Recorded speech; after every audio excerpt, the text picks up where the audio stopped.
Hey everyone, this is a very useful thing that I learned from a therapist friend of mine. When triggers come, so triggers, they're intrusive. You don't know when they're going to turn up. We all have triggers, and some have more triggers than others, depending on your background, trauma experience, all that sort of stuff.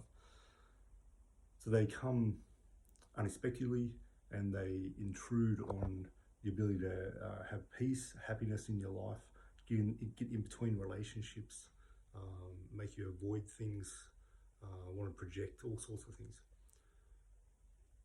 So one way you can work with it is radical acceptance of it.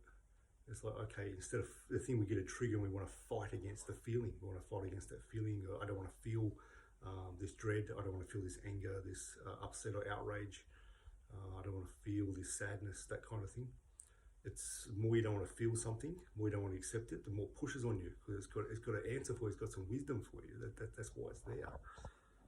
So we go, I declare you powerful. Like you were saying to that trigger, I declare you powerful. Thank you for being here. It just stops the fight. It's like in Aikido. You don't contest someone's force. You flow with it, move around it, allow it to be there, flow with it. So we're still keeping center. We're just allowing it to be there. It actually puts us in a bigger place of power. When I say I declare you powerful. Yeah, so we're not going to fight against it. We allow it to be here. And what it does, because you're actually holding space for that thing, it allows it to be inside, and it's okay to be inside. It's usually the judgment of things that are happening in us that actually make things even more difficult to work with. Holding space for it, and it allows the envelope of it to open, and it gives us insight. It can give us insight about what it's about, what our place is, what's our role in the creation of this trigger all the time.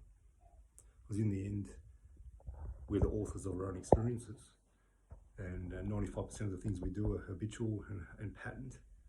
Some patterns that we inherit, we imprint from 0 to 2 years old. We don't even know it went in, but it's stuff that was happening in the family at the time. Maybe things that happened to us, things that happened to our parents. It gets absorbed. The child doesn't have a sense of individual identity yet, so it gets imprinted and absorbed. This is more common, and it happens in everyone. But the trauma that people feel, sometimes it just says, I don't know where that comes from. It comes from imprinting.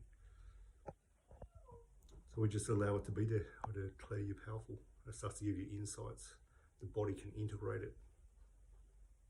And there's a greater sense of expansion and peace that comes from it. And that trigger will be activated again in the future.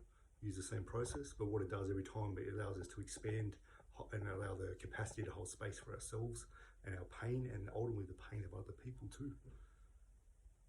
Allows that to build, so we're actually getting massive real-time growth in our life.